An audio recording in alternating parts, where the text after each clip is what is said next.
السلام علیکم ورحمۃ اللہ وبرکاتہ۔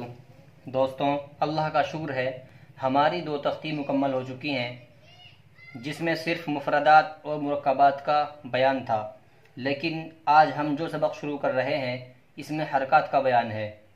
اس میں ہم آپ کو بتائیں گے کہ حرکت کسے کہتے ہیں اور کس طرح پڑھی جاتی ہے۔ آپ بس ذہن لگا کر غور سے سنیں اور پھر خوب محنت سے اپنے سبق کو یاد کریں۔ تو چلیے آج کے سبق کی ویڈیو شروع کرتے ہیں۔ اعوذ باللہ من الشیطان الرجیم، بسم اللہ الرحمن الرحیم۔ تختی نمبر 3، حرکات۔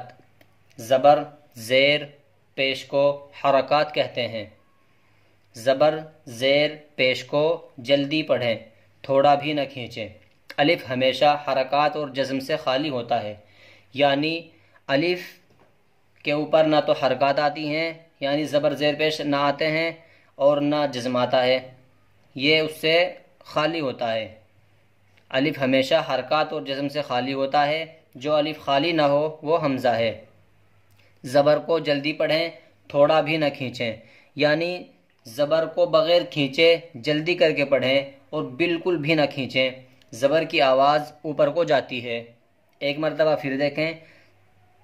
زبر، زیر، پیش کو حرکات کہتے ہیں۔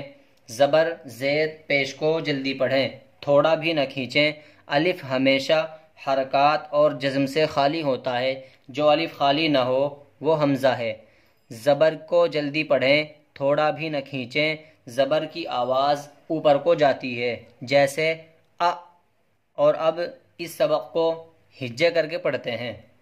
حمزہ زبر ا، با زبر با، تا زبر تا، ثا زبر ثا، جیم زبر جا، حا زبر حا، خا زبر خا، دال زبر دا، ذال زبر ذا، را زبر را، زا زبر زا، سین زبر سا، شین زبر شا، صاد زبر صا، ضاد زبر ضا، طا زبر طا، ظا زبر ظا، عین زبر ع، غین زبر غا، فا زبر فا، قاف زبر قا، کاف زبر کا، لام زبر لا، میم زبر ما، نون زبر نا، واو زبر وا، ہا زبر ہا، حمزہ زبر آ، یا زبر یا۔ اور اب اس سبق کو رواں پڑھتے ہیں۔ ا، با، تا، ثا، جا، ح، خ، د، ذ، ر، ز، س، ش، ص، ض، ط، ظ، ع، غ، ف، ق، ک، ل، م، ن، و، ہ، ا، ی۔